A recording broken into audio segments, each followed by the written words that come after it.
Apa sih itu Desa Cantik?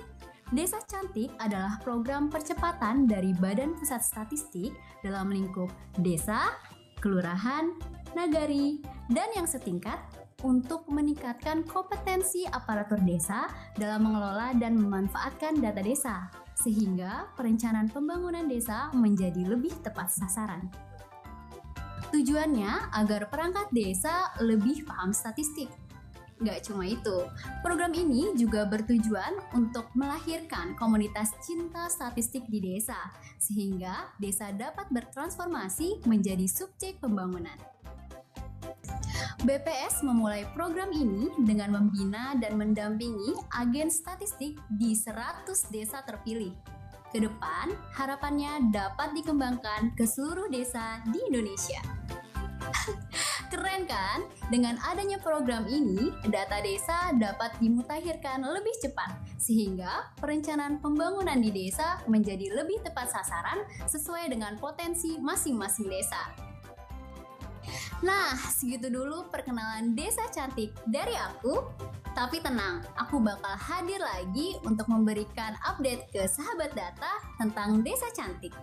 Desa Cantik, Desa Cinta Statistik.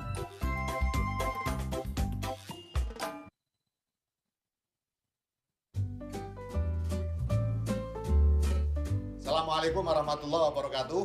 Saya Abdul Halim Iskandar, Menteri Desa, Pembangunan Daerah Tertinggal dan Transmigrasi Republik Indonesia, mengapresiasi pelaksanaan Quick Win 100 Desa Cinta Statistik atau yang sering disebut dengan Desa Cantik yang dicanangkan Badan Pusat Statistik dengan menjadikan desa sebagai prioritas pembinaan statistik di tahun 2021. Saya juga mengucapkan terima kasih kepada pembina statistik desa yang pada tahun ini melakukan pembinaan statistik di 100 desa terpilih. Saya berharap ke depan program Desa Cantik diimplementasikan pada seluruh desa di Indonesia sehingga pembangunan nasional yang dimulai dari pinggiran dapat dilaksanakan dengan makin baik menuju Indonesia maju. Assalamualaikum warahmatullahi wabarakatuh.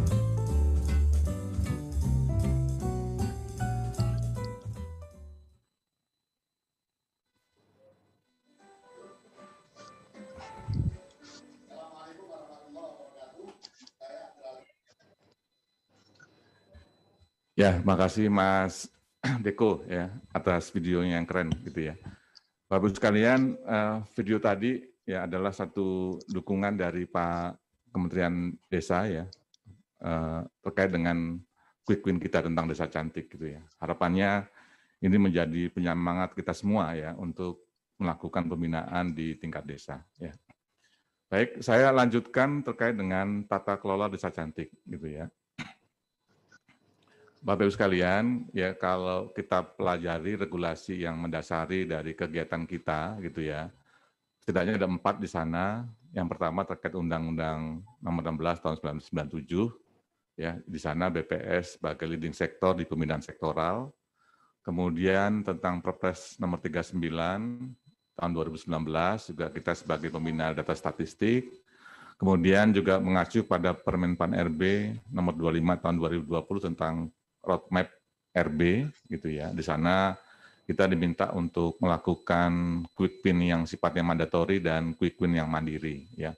Yang mandatori itu adalah penyederhanaan birokrasi di antaranya ya. Nah, quick win mandirinya kemarin sudah di-launching juga oleh Pak Menteri Pan RB, yaitu adalah tentang Desa Cantik gitu ya. Yang ini menjadi quick win-nya mandiri di BPS gitu. Nah, Bapak Ibu sekalian, yang berikutnya juga ada Undang-Undang Nomor 6 Tahun 2014 ya, yang di sana menstated bahwa perlunya pemanfaatan data melalui sistem informasi desa gitu ya. Jadi dasar regulasi inilah ya, kenapa kita melakukan pembinaan di desa. Harapannya ini menjadikan bukti bahwa kita juga sebagai pembina itu bisa berjalan gitu ya. Nah, kenapa ini juga ditetapkan, Bapak Ibu sekalian, seperti yang pernah saya sampaikan, ya, kalau bicara evaluasi dari RB, kelemahan kita kan waktu ditanya, ya Pak, pembinaannya itu targetnya berapa gitu ya. kemudian capaiannya berapa gitu. Ini yang menjadikan isu kalau bicara evaluasi daripada RB gitu ya. Sekarang sudah clear, ya targetnya 100, nanti capaiannya kita lihat yang mana gitu ya. Dan kita juga nanti dalam berproses akan melibatkan Kemenpan gitu ya. Jadi Bapak Ibu sekalian nanti saat pendampingan untuk melihat desa cantik, ya saya juga akan menggandeng Menpan bahwa, mohon maaf, ya betul Menpan ya, untuk ke lapangan untuk melihat proses yang sedang kita lakukan ya, supaya proses quick win ini bahwa kita memang jalan gitu ya. Yang kedua tujuannya adalah Bapak Ibu ya, kalau bicara perubahan sebenarnya kita tuh udah bagus ya. Kalau saya tergabung di grup sestama gitu Bapak Ibu sekalian menggantikan Pak Adi gitu ya, bahwa kita kan grade-nya sudah 80 gitu ya. Sementara banyak KL itu masih 60 gitu. Jadi saya berterima kasih kepada teman-teman saya di pusat dan juga di provinsi dan kabupaten kota gitu yang turut mendorong perubahan di BPS itu sehingga kita bisa sampai pada posisi sekarang gitu ya. Nah, ada yang perlu kita tingkatkan ya. Kalau untuk internalnya kita sudah bagus, kalau menurut saya ya kekurangan pasti ada, itu adalah bagian dari satu proses gitu ya. Tapi yang perlu kita angkat kembali adalah bagaimana kita melakukan untuk bicara eksternal ya, memberikan influence kepada eksternal bahwa apa yang kita kerjakan itu juga bermanfaat dalam konteks yang menjadi tugas kita gitu ya. Maka quick win inilah dilahirkan terkait dengan desa cantik. Nah, saya mulai dulu, Bapak-Ibu sekalian, supaya kita mempunyai pemahaman yang sama terkait dengan kira-kira bagaimana sih ke depan ini mau kita lakukan. Yang pertama, Bapak-Ibu sekalian, kalau kita lihat kondisi sekarang, ya di desa itu banyak sekali proses pengumpulan data. Sebut saja di BPS itu ada Podes, ya, di Kemendagri punya Prodeskel, ya, Kemensos ada DTKS, di Kemendesa yang lama ada IDM. Sekarang Pak Menteri Desa sudah menggelontorkan SDGs Desa gitu ya. Dan juga beberapa KL lain. Saat ini juga ada pendataan keluarga oleh BKKBN, sudah mulai juga berjalan gitu ya, dan lain sebagainya ya. Jadi begitu banyak di level pusat itu melakukan proses pengumpulan data di mana desanya sebagai objek gitu ya. Ya, jadi semua KL itu sama-sama mengumpulkan data tentang desa gitu ya. Nah, apa yang terjadi di sana? Akibatnya data kalau kita pelajari itu tidak terhubung dengan baik, bahkan cenderung inkonsistensi, bahkan duplikasi satu sama lain, gitu ya. Antara Podes dengan Prodeskel misalkan juga sama itu, beberapa ada yang sama variabelnya, dengan IDM di Kemendesa juga sama beberapa variabelnya gitu ya. Ini duplikasi dan terjadi inkonsistensi gitu ya. Nah, sisi lain, Bapak Ibu sekalian, di daerah itu di dalam pemanfaatan datanya juga belum maksimal gitu ya. Datanya banyak, dia menjadi objek pengumpulan data, tapi begitu ditanya data tentang desa, dia itu nggak ngerti bagaimana melakukan pemanfaatan datanya. Sisi lain karena tadi metadatanya tidak jelas, tidak bisa dibaca metadatanya, dan ini menimbulkan membingungkan bagi pengguna data gitu ya. Jadi Bapak sekalian, intinya ini adalah problem kita, bahwa kita punya persoalan pendataan di tingkat desa ya, dengan para pelakunya itu banyak gitu ya. Desa hanya ditempatkan sebagai objek gitu. Bahkan di waktu pertemuan kami dengan Kemendesa gitu beberapa minggu yang lalu gitu ya, Pak Menterinya bilang gitu ya, bahwa saat ini sedang digaungkan tentang pendataan SDGs desa, ya, ada sistem aplikasi yang dibangun juga gitu ya, dan juga lagi-lagi desa itu hanya sebagai objek gitu ya. Jadi banyak aktivitas, banyak sistem dibangun gitu ya, daerah itu hanya sebagai objek di dalam pengumpulan data. Nah, satu lagi sebenarnya Bapak Ibu sekalian, ini adalah kondisi yang kita terima sekarang gitu ya. Kondisi kita terima sekarang tentu saja kan perlu pemecahan ya, bagaimana mengelola data, karena kita sebagai pembina statistik di situ harus hadir untuk bagaimana memperbaiki carut marut dari pendataan di desa ini. Nah, apa yang sedang kita lakukan Bapak Ibu sekalian? Jadi melihatnya ada dua sisi gitu ya. Dari sisi top down maupun bottom up. Kalau top down itu artinya ya kita harus berupaya ya sebagai pembina statistik di tingkat pusat tentu saja harus mengintegrasikan proses perencanaannya ya dengan seluruh KL gitu ya. Nanti kalau ini bicara ini berarti nanti saya dengan Bu Meli akan diskusi juga ya terkait dengan penguatan kelembagaan kita dalam rangka mengintegrasikan proses pengumpulan data gitu ya. Kan sangat tidak baik Bapak Ibu sekalian ya. Dari sisi waktu, biaya itu sangat tidak efektif dan tidak efisien kalau seluruh unit mengumpulkan data dengan cara-cara yang masing-masing gitu ya.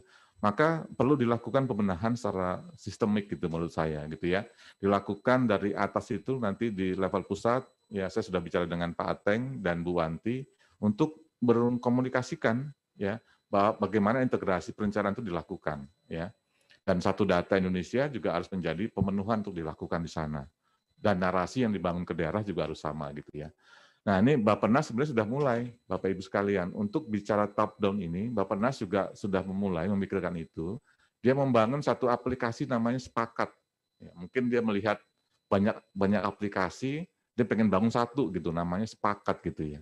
Tapi persoalannya, Bapak Ibu sekalian, begitu kita ketemu di high level gitu ya, masing-masing tetap pada prinsip yang sebelumnya, karena masing-masing sudah menggunakan resource ya, baik SDM maupun anggaran yang akuntabilitasnya harus tetap terjaga gitu ya. Sementara kalau dihilangkan akan menjadi sulit gitu ya. Jadi Bappenas juga belum bisa berhasil untuk mengkomunikasikan supaya tidak banyak aplikasi, satu sistem pengumpulan data yang tadi aplikasi disebut Sepakat tadi itu masih dalam diskusi yang keras gitu ya. Nah kita nanti di prinsip satu datanya itu kita harus hadir di dalam konteks bicara tentang perencanaan yang diintegrasikan dengan seluruh KL yang terkait gitu ya. Nah bottom up apa? Bottom up juga demikian Bapak sekalian, ya ini harus dilakukan di tingkat desa. Nah, saya tidak bicara yang top down-nya, tapi nanti kita bicara desa cantik itu mulai dari bottom up. Intinya Bapak sekalian, proses ini perlunya peningkatan dan kapasitas statistik di tingkat pusat sampai dengan daerah bahkan sampai desa. Artinya dengan kondisi yang ada ini kita perlu hadir untuk melakukan pembinaan baik di tingkat pusat, daerah bahkan sampai dengan desa. Arahnya ke sana gitu ya. Supaya tadi ya pembenahan itu bisa kita lakukan secara paralel, baik top down maupun dari bottom up gitu ya. Ini sedang kita lakukan proses di BPS gitu. Nah seterusnya Bapak sekalian, pembinaannya apa sih yang dilakukan? Jadi kan tujuan besarnya agar desa itu mampu melakukan pengelolaan data dan pemanfaatan data. Jadi gitu ya. Tujuan akhirnya adalah desa karena sebagai unit terkecil yang ada di kita harus mampu melakukan pengelolaan data dan pemanfaatannya untuk menyusun berbagai kebijakan di desa ya. Sejatinya kalau menurut saya namanya otonomi itu di desa, dia lebih dekat dengan masyarakat, tahu kebutuhan dan sebagainya gitu ya. Nah, Bapak Ibu sekalian, apa yang dibina? Pastinya prinsip satu data Indonesia ya. Itu harus menjadikan payung untuk kita melakukan pembinaan ya, mulai dari proses pengumpulan sampai dengan pemanfaatan sampai dengan manajemen kualitas gitu ya. Dan kemudian untuk mencoba ini kita pilih 100 desa. Ya terima kasih Bapak Ibu sekalian yang sudah melaporkan ke kami dan kita bisa melakukan evaluasi terhadap desa yang terpilih ya.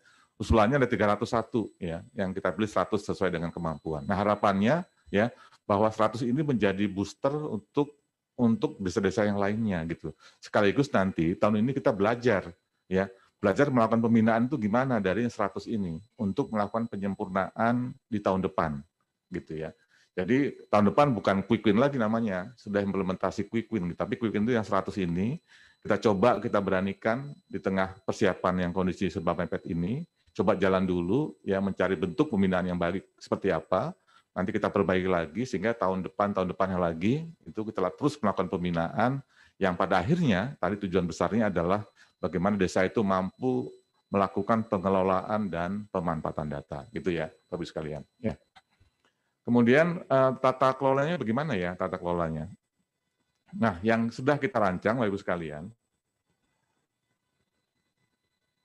Lanjut, Mas. Nah, jadi tata kelolanya, ya kalau ini bicara di pusat, ya, ini ada subject matter, ada pusdiklat, ada BPS Kabupaten Kota dan juga ada aparatur desa gitu ya. Dan nanti di Kabupaten Kota itu seperti yang kemarin kita diskusikan waktu Rapimkab ya, ada tim RBSDI di Kabupaten Kota itu sebagai koordinator teknis dan nanti menugaskan pejabat fungsional statistisinya untuk ikut dalam proses pelatihan yang sedang akan kita bangun gitu ya. Nanti yang terlibat di mana? Nah, karena nanti ke depannya ini adalah tujuan akhirnya desa itu harus mampu melakukan pengelolaan dan pemanfaatan data, maka yang kita butuhkan pembinaannya itu sebenarnya adalah di rancangan kami ada statistisi ahli, ya. Di sana harapan ke depan itu adalah madya. Gitu. Kenapa madya itu, ya, Bu Meli itu memasukkan di formasi madya di kabupaten kota, harapannya dia yang mendampingi nanti ke depan, salah satu tugasnya adalah melakukan pendampingan pembinaan statistik desa gitu ya. Ini yang sudah saya komunikasikan ke Menpan gitu ya, untuk disetujui gitu ya. Juga peran data komputer ya untuk melakukan pengolahan, pengumpulan ya, pengolahan data dan sebagainya, dan perencana ahli ya. Madya juga di sana dibutuhkan ya. Tetapi saya sedang bicara dengan Bappenas ya, karena Bappenas juga sedang membangun monograf desa, juga sedang mengembangkan sepakat, ya bagaimana nanti Bappenas juga ikut ya untuk melakukan pembinaan desa itu dari madya perencana yang ada di Bappenas gitu ya. Ini yang sedang kita siapkan sehingga nanti kalau 3 unsur kalian ini ada di melakukan pembinaan di desa, maka tujuan tadi bisa tercapai gitu ya. Nah, nanti Bapak Ibu yang mendapatkan pelatihan akan mendapatkan sertifikasi, kemudian nanti aparatur desanya juga kita pilih di akhir tahun, ya. Mana yang memenuhi desa cantik akan kita panggil, kita awarding di sini, supaya ini kita siarkan gitu ya, karena supaya mendorong desa lainnya itu juga mengikuti apa yang menjadi desa terpilih sebagai desa cantik gitu. Nah, tujuan akhirnya adalah juga mendorong adanya kelembagaan jangka panjangnya gitu Bapak Ibu, mendorong terbentuknya kelembagaan statistik di desa. Jadi bayangan saya ya tidak mengajari 1-2 orang, tapi ada unit kecil di desa itu ya yang juga terus-menerus mengurusi tentang statistik di tingkat desa ya. Bahkan dalam jangka panjang ya bisa juga terbentuk komunitas statistik di desa. Harapannya Bapak Ibu sekalian, kalau kita melakukan pembinaan di desa, kita punya komunitas, punya kelembagaan di desa gitu ya. Nanti kalau saat kita punya pekerjaan besar gitu ya, misalkan kita punya sensus pertanian 2023, karena kita sudah masuk ke desa-desa tadi, melakukan pendampingan statistik, melalui komunikasi, ada komunitas di sana gitu ya. Maka semua tugas-tugas kita itu akan dimudahkan karena kita mempunyai jejaring sampai dengan desa gitu. Nah, ini program yang jangka panjang sifatnya Bapak Ibu sekalian ya, yang ini harapannya bisa memberikan memudahkan kita ke depan dalam rangka pembinaan sektoral begitu ya. Itu Mas. Nah, kemudian tahapannya ya masih tata kelola. Jadi seperti surat yang pernah disampaikan kemarin ya, bahwa untuk tahap pertama ada 4 tahap yang nanti harus diikuti Bapak Ibu sekalian ya. Tahap pertama kita akan melakukan pelatihan untuk pembina tadi ya, pembina desa gitu ya, yang fungsional dari kabupaten kota gitu ya. Nah, kita perlu melakukan pelatihan tentang public speaking menurut saya gitu. Ini penting supaya nanti konteksnya itu teman-teman yang sudah dilatih itu bisa berkomunikasi dengan baik gitu ya. Karena dia kan agent kita. Agent sampai ke desa, dia punya kepribadian yang baik, ya komunikasinya baik gitu sehingga agent itu bisa menggambarkan, oh orang BPS itu seperti ini ya. Ya, orangnya baik, komunikasinya baik, dan kita juga ingin membantu kondisi di desa gitu ya. Nah, kemudian karena topik atau targetnya adalah nanti yang dibina itu sesuai dengan kebutuhan desa. Ini mohon maaf lompat-lompat nih gitu ya. Jadi nanti substansi pembina kepada aparat desa itu bukan modul yang standar yang kita bangun dan nanti dibawa oleh pembina itu ke desa. Nggak begitu ya. Berpikirnya bahwa apa yang kita berikan pendampingan itu sesuai dengan kebutuhan desa. Ya, kalau Pak Kepala itu menyebutnya dengan customer view gitu ya. Jadi customer view, jadi sudut pandang dari desa gitu ya. Nah, jadi desanya kurang lebih sedang melakukan pembenahan apa, sedang mengerjakan apa, kita berkomunikasi ke desa itu, nah nanti disitulah disepakati kurang lebih apa yang harus kita bantu gitu ya. Nah, oleh karena itu pembinaan polanya seperti itu, maka ya pembinaan desa itu perlu dilatih dulu ya public speaking-nya gitu untuk kita latih di situ agar supaya dalam rangka menggali kebutuhan desa itu ya bisa berjalan dengan baik. Bahkan nanti ada role playing-nya. Saya sudah minta ke teman-teman saya di Pusdiklat, ya ada Bu Eni, ada Pak Tri dan teman-teman yang lain gitu ya, untuk mencoba gitu ya, supaya betul-betul nih ya nanti yang dihadirkan juga adalah aparat desa. Nah, kira-kira para peserta itu mampu nggak menggali kebutuhan desa yang sekarang itu apa, sehingga kita punya kira-kira modul yang akan kita ajarkan itu seperti apa gitu ya. Jadi tahap kedua setelah belajar public speaking, kemudian si pembina itu turun ke desa ya untuk menggali informasi yang ada di desa. Kira-kira kebutuhannya apa yang perlu kita melakukan pendampingan. Ya. Setelah itu dikumpulkan 100 desa, kita punya informasi, diolah oleh Pusdiklat gitu ya. Kira-kira modulnya apa nanti yang harus diberikan? Ya, ini bisa ada yang bersifat umum, ada juga bersifat khusus gitu. Nanti kita diskusikan ya kalau sudah berhasil melakukan pemetaan dari 100 desa yang sudah dilakukan oleh identifikasi oleh pembina desa gitu. Nah, sehingga nanti kurang lebih materi pelatihan adalah tentang prinsip satu data sampai dengan manajemen kualitas data. Tentu ada hal lain sesuai dengan tadi ya kebutuhan desa. Nanti kita bicarakan bagaimana modul yang sesuai dengan kebutuhan desa gitu ya. Dan nanti Bapak sekalian setelah tahap kedua dilatih di Pusdiklat melalui aplikasi Pulsa yang sedang dikembangkan oleh Bu Eni ya merupakan tugas dari saya untuk diklat PKN 2-nya gitu ya. Sedang membangun Pulsa ya. Jadi suatu aplikasi untuk melakukan pembinaan ya. Dan nanti setelah tahap kedua dilakukan pembinaan, baru tahap ketiganya itu pembina desa itu melakukan pembinaan untuk aparat desa gitu ya. Yang perlu diketahui Bapak sekalian tadi sudah saya sounding di awal, itu harus sesuai dengan kebutuhan desa. Dan yang penting juga Bapak Ibu ya tidak perlu memasang sesuatu hasil yang terlalu ambisius gitu ya. Saya sadar betul Bapak sekalian ya. Saya ingat dulu waktu saya masih di Jawa Tengah gitu ya, masih sebelum Pak Sentot gitu ya. Juga mencoba melakukan pembinaan ya. Saya melakukan coaching klinik namanya ya. Coaching klinik dengan kepala OPD ya, kepala OPD dan juga pejabat di bawahnya itu untuk belajar statistik gitu ya. Nyata responnya itu kalau diajari yang baku-baku gitu ya, yang JSBBM, kemudian yang lain-lain itu betapa sulitnya mereka untuk memahaminya gitu ya. Bahkan begitu kita tanya dari kebutuhan gitu ya, maka yang dia minta itu malah belajar infografis gitu. Ya. Karena itu yang dibutuhkan pada era itu gitu ya. Maka dulu tim Jawa Tengah itu ya membuat tim untuk membuat infografis yang dilakukan oleh teman-teman di OPD gitu ya. Dan kalau begitu kan berarti kita pendekatannya persuasi ya, pendekatannya komunikasi sesuai kebutuhan dan kita tadi ya jangka pendeknya membangun awareness dulu nih ya. Kalau orang diajari statistik yang berat gitu ya, dipaksa dengan cara pikir kita ke tingkat desa pasti nggak berhasil gitu ya.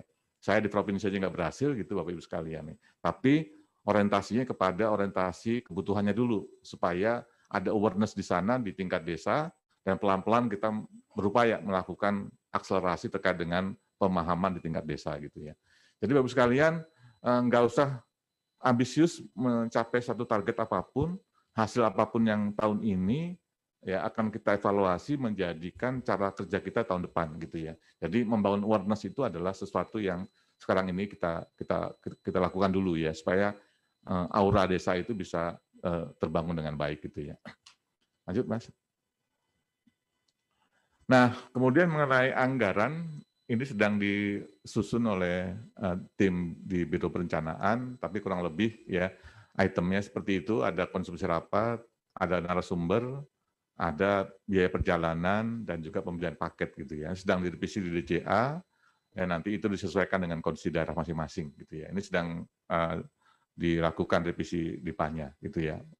Nanti kalau sudah selesai, dikirim ke daerah, dan daerah bisa menyesuaikan sesuai kebutuhannya. Jadi Bapak sekalian itu terkait dengan lagi nggak Mas? Dan yang 100 desa seperti itu polanya, ya. Kemudian nanti bagi desa yang selain 100 kalau ingin melakukan ikut dalam pembinaan bisa mendaftar ke Pusdiklat gitu ya, ikut di tahap kedua ya terkait dengan materi pembinaannya. Tapi untuk yang khusus public speaking ini karena kita menggunakan pihak ketiga untuk melakukan pembinaannya dengan pembina statistik itu difokuskan kepada yang 100 desa gitu ya. Desa lain boleh ikut tetapi waktu yang dilakukan oleh Pusdiklat gitu Bapak sekalian. Nah, itu Bapak sekalian terkait dengan Desa Cantik ya. Mudah-mudahan ini bisa menambah penjelasan atas berbagai informasi yang pernah disampaikan sebelumnya gitu ya. Terima kasih dari saya, Bapak Ibu sekalian. Ini saya sudah